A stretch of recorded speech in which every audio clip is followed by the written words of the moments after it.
আসসালামু আলাইকুম। আমরা রয়েছি কাটিয়ানাংলার পাশেই। আপনারা দেখতে পাচ্ছেন এটা হচ্ছে কাজীবাচা নদী। এখানে যে আপনারা দেখছেন যে ড্রেজার অনেকগুলো ড্রেজার রয়েছে এই পাশে এবং যখন ভাটি হয় এটা দেখতে আরো একদম কাছ থেকে বালু কাটার কারণে এই খরস্রোতা নদী এটা বেশ খানিকটা এই পার রোড গুলো বেশ হুমকির সম্মুখীন থাকবে।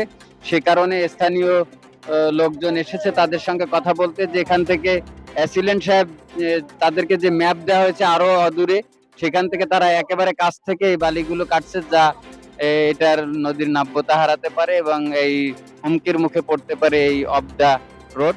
এজন্য সংশ্লিষ্ট যারা রয়েছেন কর্তৃপক্ষ তাদের দৃষ্টি আকর্ষণ করছি, এভাবে যদি বালি সকলে কাটতে থাকে আমাদের এপারের লোকজন হুমকির সম্মুখীন হবে বা ভাঙন লেগে যেতে পারে।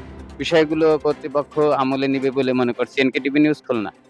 এসিলেন্ট আপনাদের এখানে প্রধান কে? আপনাদেরকে এসিলেন্ট কোন এরিয়া দিয়েছে একটু আমাদেরকে যদি দেখাতে পারতেন বা আপনার জানা আছে কিনা? এত কাজ ভাই একটু কথা বলেন কে? এ-